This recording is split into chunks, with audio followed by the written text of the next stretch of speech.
देखिए, उन दोनों के बीच में निश्चित रूप से वर्तमान भारत सरकार और वर्तमान पाकिस्तान सरकार कोई ना कोई सांठगांठ है, जो इन सारी चीजों का लाभ अपने राजनीतिक भविष्य के लिए, अपनी राजनीतिक सत्ता के लिए उठा रहे हैं। इसमें कोई शक वाली बात नहीं है। आप इसको इस तरह से आप देखिए, बिहार के पहले चरण के चुनाव के बाद ही पुलवामा का क्यों आया भाई? पुलवामा का ऐसा क्यों, मतलब वो बयान पाकिस्तान का आया है?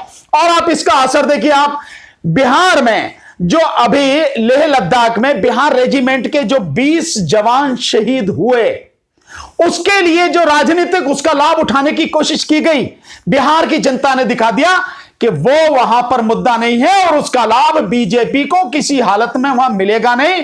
और जनता का जो समूह तेजस्वी यादव के साथ लगातार खड़ा हो रहा है, उमड़ रहा है, जितनी बड़ी संख्या में लोग जन सैलाब के रूप में उसकी रैलियों में उपस्थित हो रहे हैं, उस सब ने यह सिद्ध कर दिया है। बीजेपी को पता लग गया है, जेडीयू को पता लग गया है, माननीय प्रधानमंत्री नरेंद्र मोदी जी को और नीतीश कुमार जी को पता लग गया है कि तुम्हारा सुपड़ा साफ हो चुका। और पहले चरण के चुनाव में यह सब कुछ लोगों ने देखा है, इसीलिए यह सब कुछ एक कड़ी है जिसमें जुड़े हुए हैं। तब ये दे रहा, जब ये बयान आ रहा है कि पाकिस्तान कह रहा है कि हां हमने करवाया और इसलिए करवाया हमने ताकि जो है उसको हमने कह सके कि हमने तेरे घर में घुस के मारा है। और ये इसलिए सब कुछ बयान आया क्योंकि जो लद्दाख वाला 20 जो शहीद हुए हमारे जवान, उनका मुद्दा फेल हो गया, पूरी तरह से फेल हो गया। और राम मंदिर का जो मुद्दा, वो लोगों ने ही कह दिया कि मंदिर की बात छोड़ो मोदी जी, मंदिर की बात नहीं चलेगी यहां पे, ये बताओ रोजगार की बात। जो रोजगार नहीं है तो मंदिर क्या करेंगे? मंदिर से क्या रोटियां मिल रही हैं?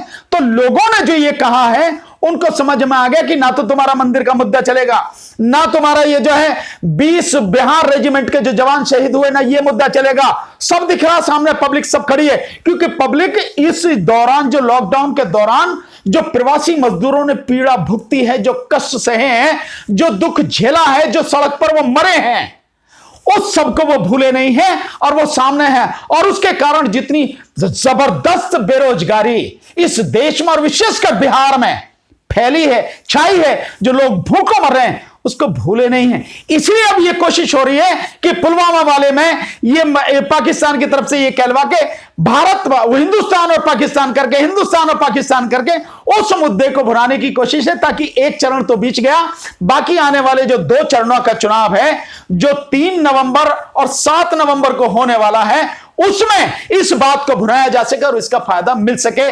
इसीलिए जो उनका गोदी मीडिया, दलाल मीडिया है, जो गुलाम मीडिया है, वो इसको लेके पकड़कर इस बात को चला रहा है, ये सब कह रहा है। सिर्फ यही कारण है और कुछ नहीं। एक देश अपने आतंकवादी हमले को कहेगा कहीं? कोई नहीं कहता।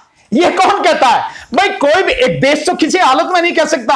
अगर देश कहेगा तो उसको मालूम नहीं है कि अंतरराष्ट्रीय स्तर पर फिर सैंक्शन लगने वाली बात आएगी, उस पर आर्थिक प्रतिबंध लगने वाली बात आएगी, उसको जहां से भी सपोर्ट मिलने की बात है, विशेषकर जैसे अमेरिका वगैरह से सपोर्ट मिलती है, उसको ग्रांट मिलती है, उस पर भी रोक लगने की बात आएगी। तो अंतरराष्ट्रीय स्तर पर एक व्यक्ति जो है, मतलब आतंकवाद को कह रहा, तो जो हम कह रहे हैं, भारत जिस बात को कह रहा या दुनिया जिस बात को कहती है कि आतंकवाद का गढ़ है पाकिस्तान, वो तो सिद्ध हो गया अगर यही वाली बात है। लेकिन उसको उस बात की परवाह नहीं है। तो कोई ना कोई चीज है, कोई ना कोई बात है, कोई ना कोई स्वार्थ है। और ऐसे समय में आया, निश्चित रूप से वर्तमान भारत सरकार और इमरान की जो, इमरान द्वारा जो नेतृत्व की जा रही पाकिस्तान की सरकार है, इनका कहीं ना कहीं अपने राजनीतिक फायदे के लिए, अपने राजनीतिक अस्तित्व के लिए कोई ना कोई गठबंधन है, कोई ना कोई सौदेबाजी है। इसीलिए ऐसे समय पर यह बयान आया है। तो क्या दोनों देश के प्रधानमंत्री अपने देश का जनता का मूर्ख बना रहे हैं? निश्चित रूप से मूर्ख बना रहे हैं। और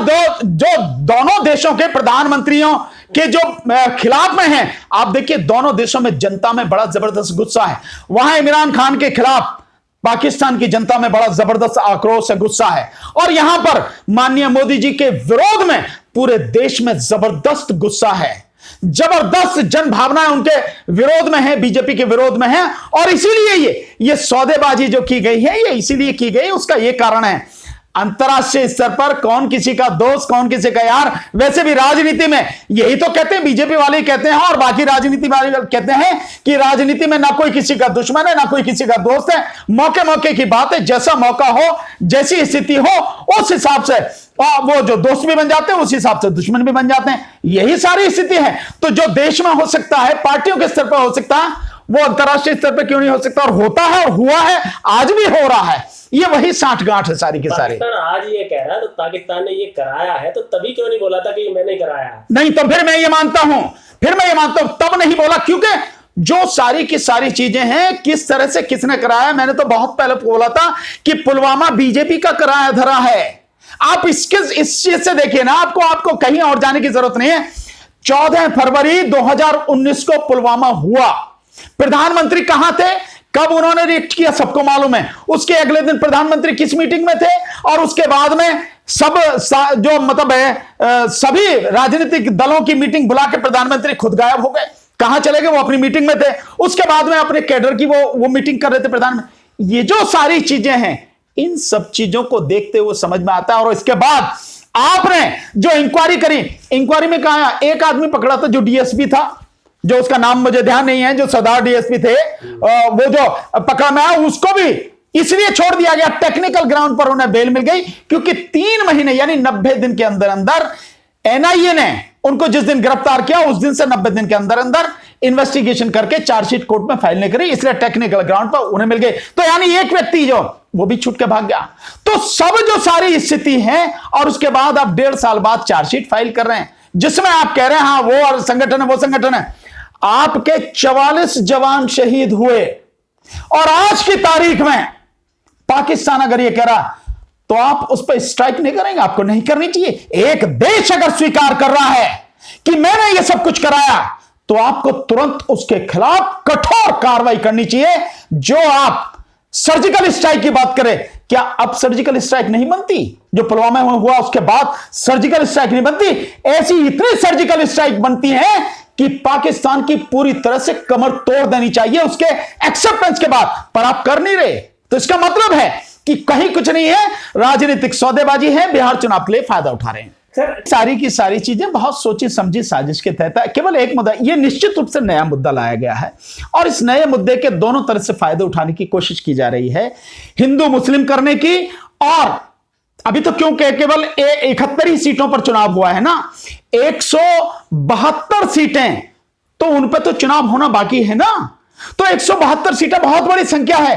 वो पूरा निर्णय करेंगी, जीत हार का सारा फैसला करेंगे। और अगर इन 2 चरणों में बिहार में माहौल अगर बदल सकता है, उसके लिए सारी की सारी कोशिश की जा रही है। निश्चित रूप से इसका फायदा बीजेपी उठाना चाहेगी, इसीलिए सब कुछ किया जा रहा है। और केवल यही नहीं है, आप देखेंगे जो आईपीएल किया जा रहा है, और आईपीएल में जिस तरह से उसकी पूरी जो प्रचार किया जा रहा है, उसका जो गेम दिखाया जा रहा है, किस लिए दिखाया जा रहा है? जो नौजवान पीढ़ी है या जो क्रिकेट के जो दीवाने लोग हैं, वो उसमें मस्त रहे, बाकी किसी और चीज पर ध्यान ही ना जाए उनका। ये सब कुछ है। लेकिन फिर भी कितनी भी साजिश कर लें, कितनी भी योजनाएं बना लें, कितने भी षड्यंत्र कर लें, बिहार की जनता इस बार नीतीश कुमार जी को और माननीय नरेंद्र मोदी जी द्वारा नेतृत्व की जा रही भारतीय जनता पार्टी को सबक सिखा देगी। अगर जीतेंगे तो ईवीएम में गड़बड़ी करके ही बीजेपी जीतेगी, अन्यथा नहीं जीत सकती, किसी कीमत पर नहीं जीत सकती।